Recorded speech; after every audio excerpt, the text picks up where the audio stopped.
Mi nombre es Javier Herrera. Tengo 38 años.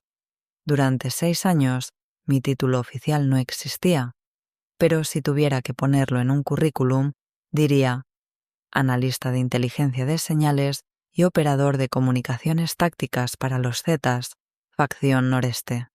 No era un sicario, nunca disparé un arma contra otra persona.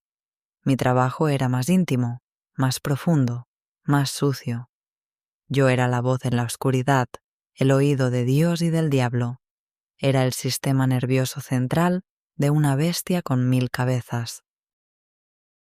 Hoy les hablo desde un lugar sin nombre, una caja de concreto y persianas siempre cerradas en algún desierto de Estados Unidos, bajo la custodia del Programa Federal de Protección de Testigos. Cumplo una sentencia negociada de 18 años a cambio de información que desmanteló 3 corredores de trasiego desde Centroamérica y ayudó a sentenciar a 2 comandantes de plaza y a un jefe regional. Pero esa no es la razón por la que rompo el silencio que me compró la vida. Estoy hablando porque todo, absolutamente todo, lo que creen saber sobre la noche de Iguala, sobre la desaparición de esos autobuses llenos de estudiantes, es una mentira conveniente, una obra de teatro macabra montada para el consumo público. La prensa, el gobierno, incluso las agencias internacionales se tragaron el anzuelo. Una confusión. Policías corruptos de un pueblo miserable confabulados con un cartel local de poca monta. Era la historia perfecta, sucia y provinciana, fácil de digerir. Pero la verdad no está en quién jaló el gatillo o quién cavó las fosas. La verdad está en la orden, en la frecuencia de radio por la que se transmitió. Y esa orden, esa sentencia de muerte corporativa, la transmití yo. Escuché la voz helada que la dictó desde un lugar de poder inimaginable, y con mi propia boca repetí las 2 palabras que sentenciaron a esos muchachos a ser borrados del tejido de la realidad. La clave no era un código complejo, ni una jerga de narcos. Era un término de logística, frío, administrativo, brutal. Una frase que solo nosotros, los que operábamos en la cúspide de la cadena alimenticia, entendíamos en su totalidad y que revelaba para quién trabajábamos en realidad. La clave era carga cero. Se estarán preguntando, con toda razón, cómo un técnico en electrónica, un tipo que tenía un pequeño local en Monclova, donde arreglaba celulares y radios de taxistas, termina siendo el confesor electrónico de una de las organizaciones más sanguinarias del planeta. La respuesta, como casi siempre en mi país, no tiene nada que ver con la ambición de poder o la sed de adrenalina. Es más gris, más patética y mucho más humana: la desesperación. Mi hermana pequeña, Sofía, nació con una insuficiencia renal crónica. Durante 16 años, mi familia y yo la vimos marchitarse lentamente, conectada 3 veces por semana a una máquina de diálisis que le robaba el color y la vida. El seguro popular era una broma cruel, una lista de espera que era en realidad un corredor de la muerte. Los médicos del hospital público, con la mirada cansada de quien ha visto demasiada miseria, nos decían que su única oportunidad real era un trasplante. Un día, juntamos lo poco que teníamos y pagamos una consulta con un especialista en una clínica privada de Monterrey. Un hombre que olía a loción cara y a desprecio. Nos sentó en su oficina de caoba y nos lo dijo sin el menor tacto, como quien habla del clima. Miren, en el sistema público su hija va a morir esperando. Así de simple. Pero en el mundo real, todo tiene un precio. Con dinero, el riñón aparece mañana. Hay listas de donantes que se pueden agilizar. Hay gente que vende, hay accidentes afortunados. Cuesta $500,000 en efectivo y por adelantado. $500,000. Para mi padre, un minero con los pulmones llenos de polvo, y mi madre, que limpiaba casas ajenas, eso era una cifra astronómica, una fantasía. Yo, con mi localito, apenas sacaba para la renta y para los medicamentos que el seguro no cubría. Esa noche, de vuelta en casa, vi a Sofía dormida. Su rostro era casi traslúcido, su respiración superficial. Sentí una rabia tan pura, tan concentrada, que me quemó por dentro. Una rabia contra Dios, contra el gobierno, contra un sistema diseñado para que los pobres solo pudieran elegir la forma de morir. Salí de casa, fui a una cantina de mala muerte y me senté a beber solo. Fue allí donde me encontró mi primo, el chino.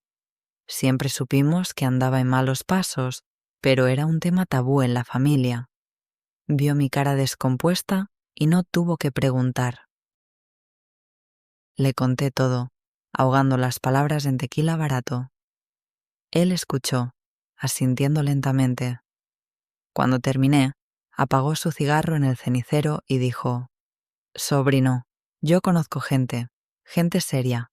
No andan buscando pistoleros locos, andan buscando gente con cerebro, gente que sepa de aparatos, de ondas, de señales. Es trabajo de cabeza, no de huevos, y pagan como no tienes una idea. Piénsalo». No tuve nada que pensar. La imagen de Sofía era lo único en mi mente. Al día siguiente, el chino me llevó a una bodega industrial en las afueras de la ciudad. Adentro, el aire olía a aceite y a pólvora. Un hombre alto, de unos 50 años, con una cicatriz que le cruzaba la ceja y una mirada que parecía saber exactamente cuán podrido estabas por dentro, me esperaba. Solo lo conocí como Comandante Sombra. No me dio la mano. Simplemente me estudió de arriba a abajo y me llevó a un cuarto trasero. Dentro había una mesa con un escáner de radiofrecuencias, una consola con media docena de radios de varias bandas y una laptop. Sombra me señaló el equipo. «El chino dice que eres un chingón con estas madres. Demuéstralo». Me dio una frecuencia. «Son los Gafes, el grupo de élite del ejército. Están haciendo un operativo en la sierra.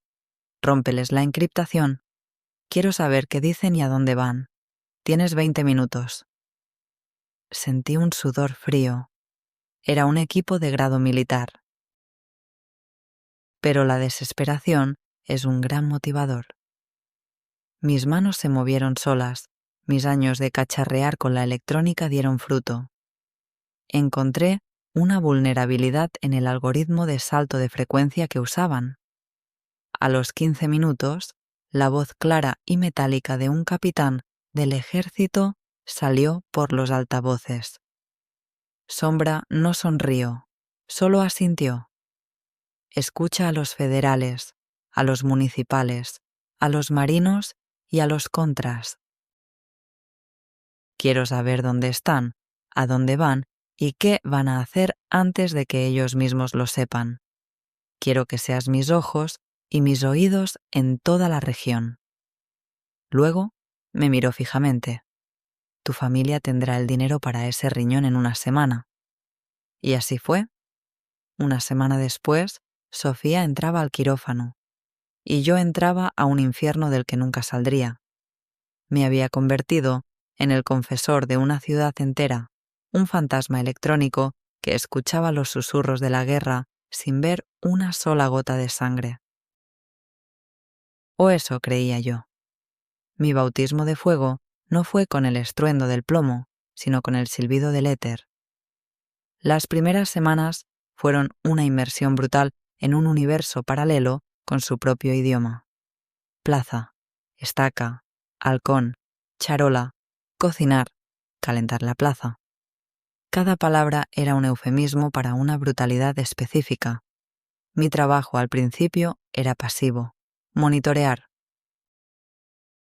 Sentado 12 horas al día en un cuarto sin ventanas, con el zumbido constante de la estática como banda sonora, mi mundo se redujo a un mapa digital en mi pantalla. Puntos azules, los nuestros. Puntos rojos, el cártel del Golfo. Puntos verdes, el gobierno en todas sus formas. Mi única tarea era asegurarme de que los puntos azules tuvieran siempre el camino libre, o que los puntos rojos cayeran en nuestras trampas. La primera vez que sentí el peso tangible de mi trabajo fue durante una emboscada a un convoy del Golfo que intentaba incursionar en nuestra plaza en los límites con Nuevo León. Yo no estaba allí, por supuesto. Estaba a 80 kilómetros, en mi silla ergonómica, con mis audífonos de alta fidelidad. Pero lo viví en tiempo real y en estéreo. Gracias a una puerta trasera que había encontrado en su sistema de radio encriptado, podía escuchar su plan de avance como si estuviera en la cabina con ellos. Comandante Sombra, aquí frecuencia. Le susurré a mi micrófono, usando el apodo que me habían asignado. El convoy enemigo se aproxima. 3 camionetas artilladas. Vienen por la brecha del anciano. Calculo que llegarán al punto de cruce en 10 minutos. La respuesta de Sombra fue lacónica. Enterado, frecuencia. Preparen la bienvenida, muchachos. Escuché en nuestras frecuencias cómo nuestras estacas, nuestros equipos de asalto, se movían con una precisión aterradora, posicionándose en las colinas que flanqueaban la brecha. Cambié de nuevo a la frecuencia del Golfo. Hablaban con una confianza arrogante, bromeaban sobre las mujeres de nuestro territorio. Y entonces mi gente abrió fuego. Mis audífonos explotaron con una sinfonía del infierno. El rugido de los cuernos de chivo se mezclaba con el sonido distintivo, como un martillo neumático gigante de una Barrett calibre .50 perforando los blindajes de sus camionetas, y los gritos. Gritos de sorpresa que se convertían en alaridos de dolor y pánico. Escuché a su comandante, un hombre con voz de trueno, gritar órdenes desesperadas hasta que un balazo le ahogó la voz en un gorgoteo húmedo y final. Escuché a un muchacho, no sonaba mucho mayor que yo, llorar el nombre de su madre antes de que una ráfaga lo silenciara. Luego, un silencio neestéspeno denso, solo roto por el crepitar de las llamas. Mi comandante me habló, su voz tranquila, casi aburrida. Buen trabajo, frecuencia. Estuviste un paso adelante, limpio y sin bajas de nuestro lado. Colgué la comunicación y vomité en el bote de basura a mis pies. La bilis me quemaba la garganta. Pero al día siguiente, cuando me entregaron un sobre con $10,000 por el buen servicio, volví a mi silla. Empecé a entender la macabra transacción. Yo proveía información, ellos me daban el dinero que mantenía a mi hermana viva y en el proceso decenas de hombres morían. Comencé a construir un muro en mi mente, a disociar los gritos de la información, a convertir las vidas en simples puntos en un mapa. Y para mi eterna desgracia, descubrí que era excepcionalmente bueno en eso. El verdadero punto de inflexión, el momento en que me di cuenta de que no trabajaba para un simple cartel de narcotraficantes, sino para algo mucho más grande y oscuro, llegó unos meses después.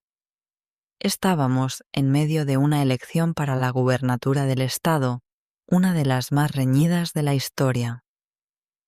La empresa, por supuesto, tenía a su candidato, un títere corrupto que garantizaría la continuidad del negocio. Pero el candidato de la oposición era un reformista, un académico popular que prometía una limpieza a fondo de las fuerzas policiales y una guerra frontal contra nosotros. Un día recibí una orden que no pasó por la cadena de mando habitual. No vino del comandante Sombra ni de ninguno de los jefes de plaza. La llamada entró por un canal satelital ultra encriptado, uno que usábamos con tan poca frecuencia que lo llamábamos la línea de Dios. La voz al otro lado era diferente. No tenía el acento norteño ni la cadencia callejera de los comandantes. Era una voz educada, neutra, con la dicción perfecta de un político o un alto ejecutivo de la Ciudad de México, fría, precisa, sin una pizca de emoción. Frecuencia, buenas tardes. Necesito que ubique en tiempo real el vehículo del candidato fulano de tal. Su equipo de seguridad utiliza un sistema de GPS propietario en su camioneta blindada. Tenemos razones para creer que el pulso de la señal puede ser aislado. Encuéntrelo. Tiene una hora. Me quedé helado. Esto no era una guerra por una ruta de trasiego. Esto era política de alto nivel, el tipo de operación que cambia el destino de un Estado. Usando un software de análisis espectral que me habían proporcionado, un programa que dudaba que siquiera el CISEN tuviera, comencé a barrer las ondas de radio. Fue como buscar una aguja en un pajar, pero la encontré. Un pulso digital débil, casi imperceptible, que se repetía cada 3 segundos. Triangulé la posición y la proyecté en un mapa. Estaba en la autopista, dirigiéndose a un mitin. Se la envié a la voz por un canal de datos seguro. Excelente trabajo, frecuencia. Mantenga el monitoreo y reporte cualquier anomalía, dijo, y cortó. 2 horas después, en todos los noticieros, la noticia de última hora. El candidato opositor había sufrido un trágico accidente.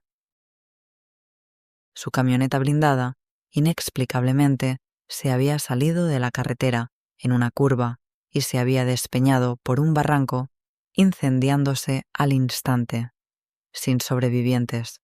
Un accidente impecable. Pero yo sabía la verdad. Yo había sido el dedo que apuntó el arma invisible. Esa noche le pregunté al comandante Sombra sobre esa llamada, sobre la línea de Dios. Su rostro, normalmente impasible, se contrajo en una mueca de miedo genuino. Me agarró del brazo con una fuerza que me cortó la circulación. Escúchame bien, cabrón. Hay voces que se escuchan y se obedecen. No se cuestionan, no se nombran, no existen.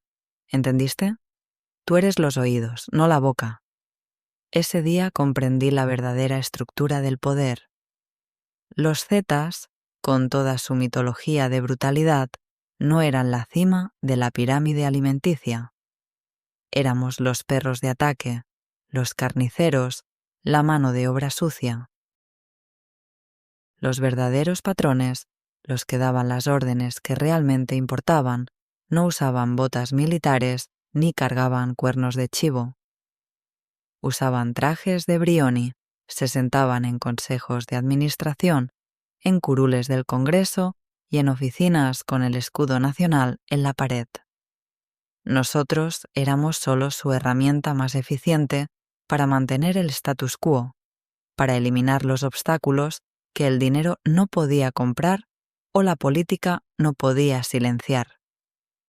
Mi rol dentro de la organización se transformó. Dejé de ser un simple monitor y me convertí en el núcleo de la inteligencia operativa. El oído fino, me decían con una mezcla de respeto y temor. Mi habilidad para anticipar movimientos, para encontrar gente que no quería ser encontrada, me hizo indispensable y me dio acceso a un nivel de tecnología que me aterraba.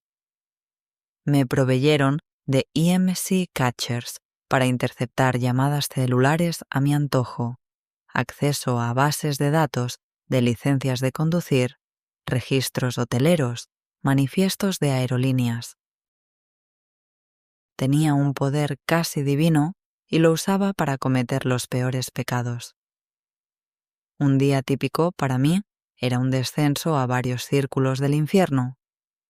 Por la mañana podía estar guiando a un convoy con 2 toneladas de cocaína a través de la Sierra de Coahuila, usando mis escáneres para encontrar huecos en la cobertura de las patrullas militares. Avancen 5 kilómetros hasta el Arroyo Seco. Tienen una ventana de 10 minutos antes de que el helicóptero de la Marina regrese a su ruta de patrullaje. Muévanse ahora, susurraba en el micrófono, sintiendo el poder de ser un titiritero invisible. Por la tarde, la tarea podía cambiar a cazar a un traidor. Recuerdo el caso de un contador que había desfalcado a la empresa y huido con su familia. Encuéntralo, Frecuencia. Lo queremos vivo. A su familia también, fue la orden. No fue difícil. Su esposa cometió el error de usar una tarjeta de crédito en una gasolinera en las afueras de San Luis Potosí. Con esa transacción, obtuve la ubicación. Hackeé las cámaras de la autopista y encontré su coche. Luego, a través de una vulnerabilidad en el sistema operativo de su celular, activé el GPS y el micrófono. Los seguí hasta un motel de carretera. Escuché la voz del contador mientras le prometía a su esposa que todo estaría bien, que empezarían una nueva vida. Mientras él hablaba, yo le daba las coordenadas exactas de la habitación a la estaca de limpieza. Habitación 12. La puerta da al estacionamiento. Vístanse de federales para no causar pánico. Escuché en vivo el sonido de la puerta siendo derribada, los gritos de la mujer, el llanto de los niños, el grito ahogado del contador. Y luego, el silencio de una llamada terminada abruptamente. Cada día era un desfile de horrores susurrados en mis oídos, pero el dinero seguía fluyendo, financiando los mejores tratamientos para Sofía, pagando su universidad. Era el pacto con el diablo que había firmado. Me había acostumbrado al zumbido de la muerte en mis audífonos, lo había normalizado, hasta que llegó la noche de los autobuses, la noche de la carga cero. Todo comenzó como un reporte de bajo nivel en una noche tranquila.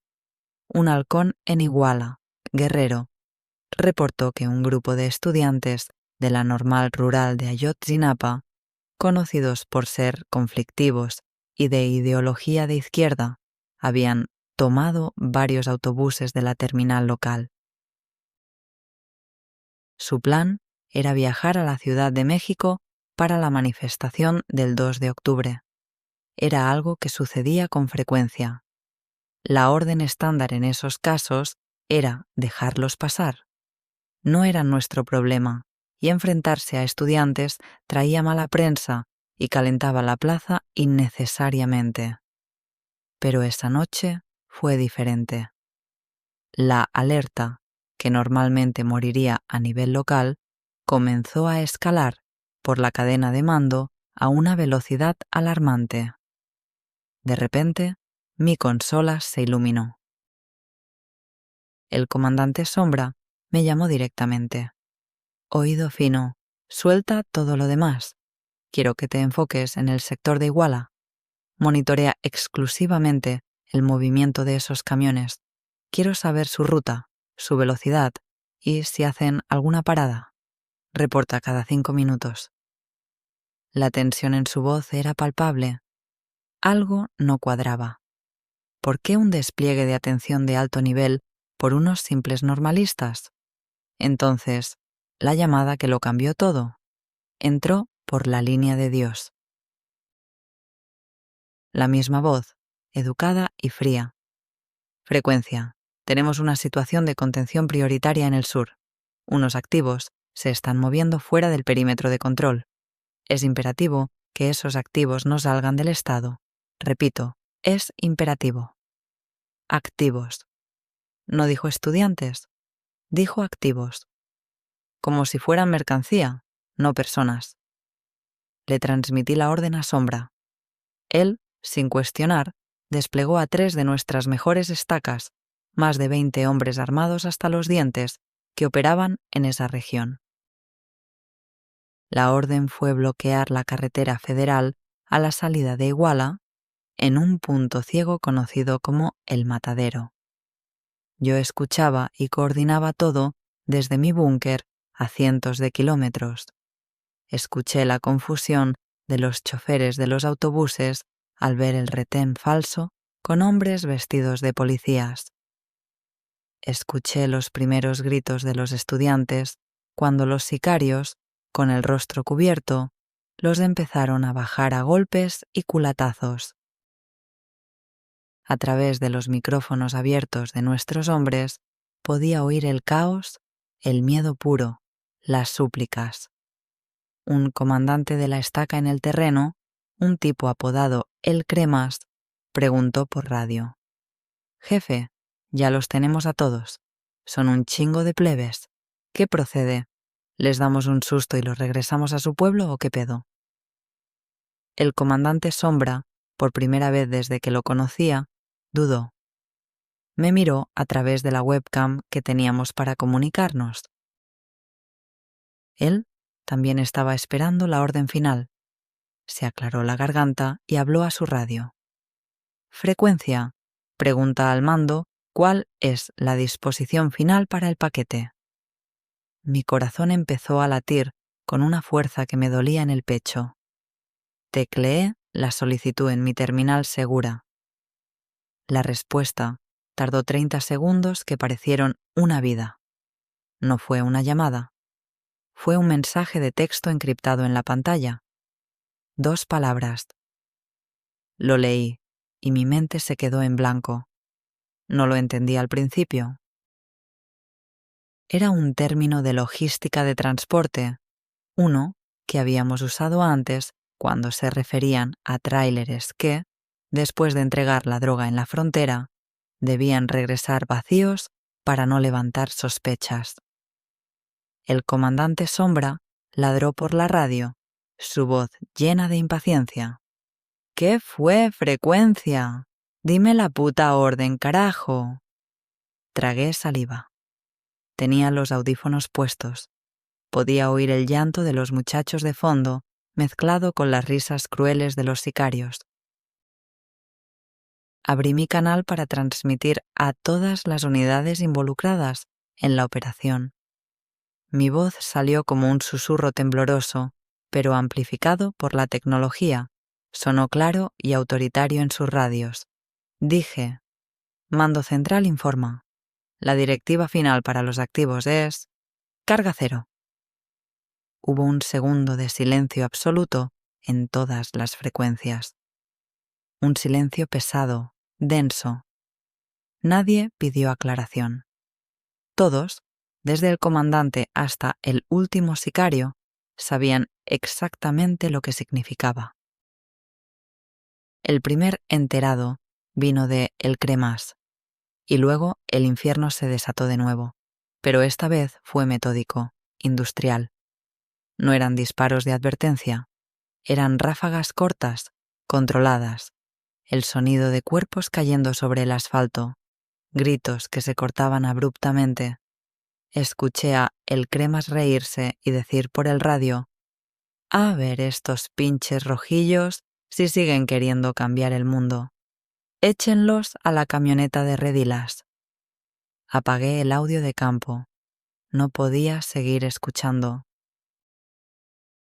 Me quité los audífonos y me quedé mirando la pantalla, las 2 palabras brillando en la oscuridad de mi cuarto. Carga cero. Y lo entendí en toda su monstruosa simplicidad. ¿Los autobuses debían seguir su camino? Sí. La operación debía parecer que nunca ocurrió, pero debían llegar a su destino figurado o a cualquier otro lugar, vacíos. La carga, los estudiantes, Los activos tenía que ser reducida a cero, borrada, desaparecida sin dejar el más mínimo rastro. Esa noche no dormí. Ni la siguiente, ni durante toda la semana que vino después. En las noticias, el país explotaba. ¿Dónde están los 43? Los padres lloraban desesperados frente a las cámaras. El gobierno balbuceaba excusas, creaba comisiones y, finalmente, presentaba su verdad histórica. Una confusión, un alcalde corrupto, un cartel local. La mentira perfecta. Pero yo sabía la verdad. No fue una confusión. Fue una orden de exterminio precisa y quirúrgica, venida de un poder que, por alguna razón, no quería que esos muchachos llegaran a la capital a protestar. Quizás sabían algo que no debían, quizás iban a denunciar algo terrible. Nunca lo sabré. Lo único que sé es que su crimen fue ser un estorbo para alguien muy poderoso y que una voz sin rostro decidió que debían ser silenciados para siempre. Y yo fui el megáfono que transmitió su sentencia de muerte al mundo. Mi universo interior se derrumbó en un silencio atronador. Por fuera seguía siendo el oído fino, el operador más eficiente y confiable de la organización, pero por dentro estaba hecho pedazos. Cada vez que cerraba los ojos, las palabras carga cero se quemaban en mis párpados como un neón infernal. Cada vez que me ponía los audífonos, creía escuchar los ecos de los gritos de esa noche mezclados con la estática. Empecé a beber de forma compulsiva, primero para poder dormir, luego para poder soportar las horas de vigilia. Mi trabajo, que antes me producía una extraña mezcla de poder y desafío técnico, ahora me resultaba físicamente repugnante.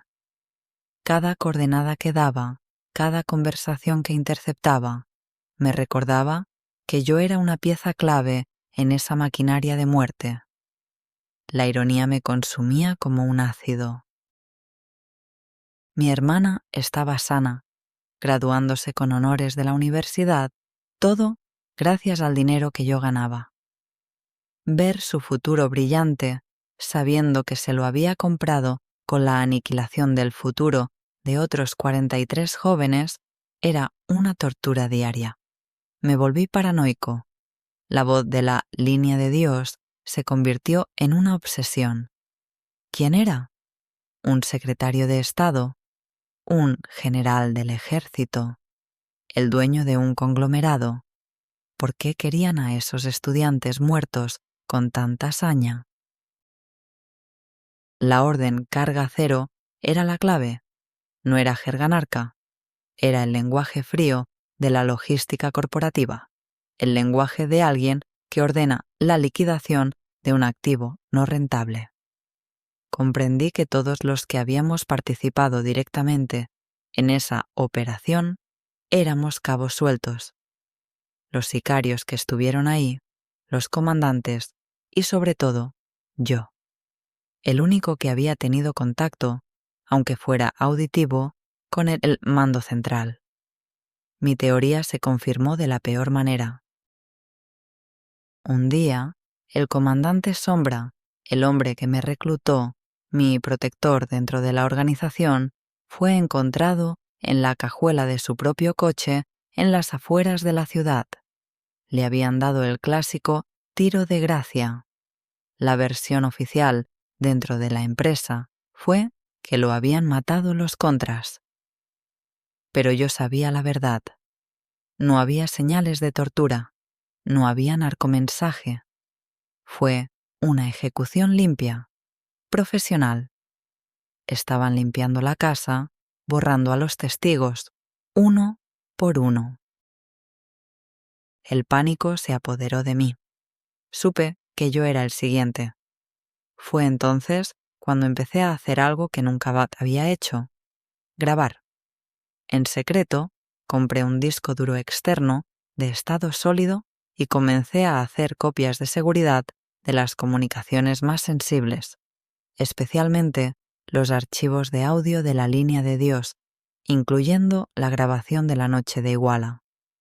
Era mi póliza de seguro o mi sentencia de muerte, no estaba seguro de cuál. Una noche, mientras monitoreaba nuestras propias frecuencias internas por pura paranoia, escuché algo que me congeló la sangre. 2 jefes de sicarios hablaban en clave, pero lo reconocí. Hay que hacerle una visita al oído. El patrón dice que anda escuchando cosas que no debe y que su antena ya no transmite con claridad. El patrón. No se referían al jefe Z, se referían a la voz. Supe que mi tiempo se había acabado. Tenían mi ubicación, tenían mi nombre. Esa misma noche, no lo pensé 2 veces. Vacié mi cuenta bancaria, tomé el disco duro, una pistola que nunca había usado y las llaves de mi coche. Me fui sin mirar atrás. No le dije nada a mi familia.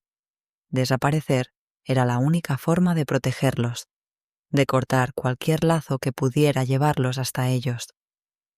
Me convertí en un fugitivo, cazado por mi propia gente, los hombres a los que yo mismo había guiado en tantas cacerías.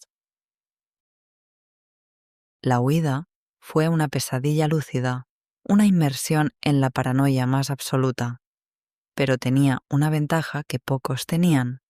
Yo había diseñado el sistema que ahora me cazaba. Conocía sus protocolos, sus frecuencias de respaldo, su forma de triangular señales. Durante 2 semanas viví como un animal acorralado, moviéndome solo de noche, durmiendo en moteles, de paso pagados en efectivo, cambiando de coche 3 veces. Usaba mis conocimientos para darles la vuelta. Con un escáner modificado y una laptop en el asiento del copiloto, monitoreaba sus comunicaciones mientras me buscaban. Escuchar tu propio apodo en una cacería es una experiencia que te disocia de la realidad. El objetivo fue visto por última vez en la carretera 57, cerca de Matehuala. Se mueve en un Jetta gris, autorización para neutralizar a la vista. Neutralizar. Otro de sus malditos eufemismos, sabía que no podía quedarme en México. La organización, o mejor dicho, los patrones de la organización, tenían tentáculos en cada maldito rincón del país.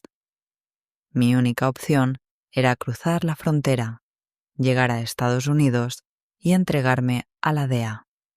Era una apuesta demencial. Podían matarme en el intento, o los gringos podían encerrarme en un agujero y tirar la llave.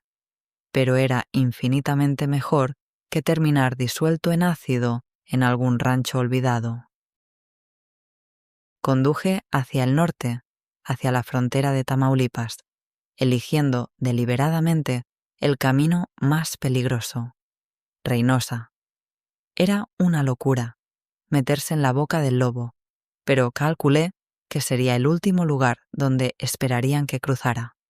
Mi plan era simple: llegar al puente internacional, abandonar el coche en la fila y correr como un loco hacia la garita de la patrulla fronteriza, gritando que tenía información de seguridad nacional. Pero nunca llegué. A unos 30 kilómetros de Reynosa, en una carretera desolada y recta, una Suburban negra sin placas me rebasó y frenó en seco, cerrándome el paso. Por el retrovisor vi cómo otras 2 me bloqueaban por detrás. Eran ellos. Se bajaron 6 hombres. No eran los sicarios habituales, con sus ropas de marca y su actitud de matones. Estos se movían con la disciplina y la eficiencia de un equipo de fuerzas especiales. Vestían chalecos tácticos, portaban fusiles Tabor y Scar, equipo que no formaba parte del arsenal estándar de los Zetas. Eran de ellos, de los de arriba.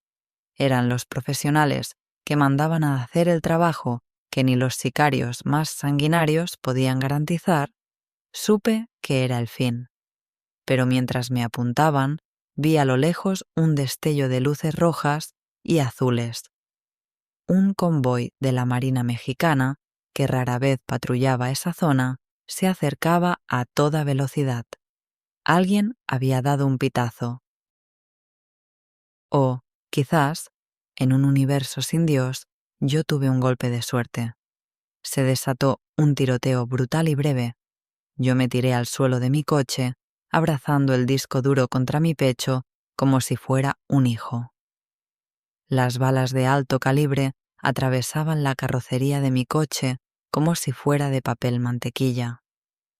El sonido era ensordecedor. Duró menos de 5 minutos. Cuando el silencio regresó, abrupto y pesado, un marino me sacó a rastras del vehículo. Estaba vivo, cubierto de vidrios rotos pero ileso. Los hombres que vinieron a por mí estaban muertos o se habían esfumado. En medio de la confusión, mientras me esposaban y me metían en un vehículo blindado, un hombre de civil, rubio, de ojos azules, claramente un gringo, se me acercó. «Dea», dijo en un español con un acento marcado. «Me han dicho que tienes algo para nosotros». Le mostré el disco duro. Esa fue mi carta de negociación, mi salvoconducto al siguiente nivel del infierno. Me subieron a un avión esa misma noche. Nunca volví a pisar México. Negocié mi vida y una sentencia reducida a cambio de todo lo que sabía. Rutas, nombres, casas de seguridad, métodos de lavado de dinero. Les di un festín de información sobre el narcotráfico. Pero cuando intenté hablarles de la voz, del mando central, de la orden carga cero, su interés se desvanecía. Ese es un asunto interno de la política mexicana, me dijo un fiscal con una sonrisa cínica. No es parte de nuestro acuerdo.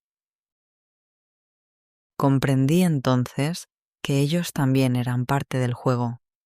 Les interesaba el espectáculo de la guerra contra las drogas, no desmantelar la podrida red de poder político y empresarial que lo permitía y se beneficiaba de él. El disco duro, con la grabación de esa voz, la prueba irrefutable del crimen de Estado, desapareció en el laberinto burocrático de las agencias de inteligencia. La verdad fue enterrada, una vez más, bajo toneladas de conveniencia política. Y aquí estoy. En una casa anónima, en medio de un paisaje que no reconozco. Mi familia, por su propia seguridad, cree que estoy muerto. Para el mundo, Javier Herrera dejó de existir. Tengo un nuevo nombre, una nueva identidad, pero la misma alma podrida. He decidido grabar esto, mi confesión final, y enviarla a través de canales seguros a periodistas que sé que no se venden, no porque busque redención. Para gente como yo, no hay perdón, ni lo merezco. Lo hago porque el silencio me está matando más rápido que cualquier bala. Lo hago por los padres de esos 43 muchachos, para que al menos sepan que sus hijos no murieron por una estúpida confusión en una noche oscura. Murieron porque fueron un grano en el zapato de gente muy poderosa. Gente que sigue ahí fuera, sentada en sus consejos de administración y en sus escaños, dando órdenes por teléfonos satelitales. Gente que usa a los carteles como sus carniceros privados y luego los desecha. Me convertí en un monstruo para salvar a la persona que más amaba en el mundo. Y si me preguntan si lo volvería a hacer, la verdad más terrible de todas es que sí. Esa es la trampa del diablo. Pero quiero que esta historia, mi historia, sirva de advertencia. Para ti, el que me escucha, el que quizás está en una situación desesperada como la que yo viví, el que ve en la maña una salida, un atajo al poder o al dinero. Escúchame bien, no es una salida, es una puerta que solo se abre hacia adentro. Te darán dinero, sí, pero a cambio te quitarán el nombre, el sueño y finalmente el alma. Te convertirán en una herramienta, en una función, en una frecuencia en su radio. Y cuando ya no les sirvas, o cuando sepas demasiado, simplemente cambiarán de canal y te apagarán para siempre, como se apaga un aparato viejo. Yo era la voz que transmitía la muerte. Ahora solo soy un eco, un fantasma que susurra una verdad que nadie quiere escuchar. No cometan mi error. Hay precios que son demasiado altos, que no se pueden pagar, ni siquiera por amor, porque al final, cuando has sacrificado todo, te das cuenta de que te has quedado sin nada, completamente solo, en un cuarto silencioso, con la estática de tus propios demonios como tu única y eterna compañía. Fin de la transmisión.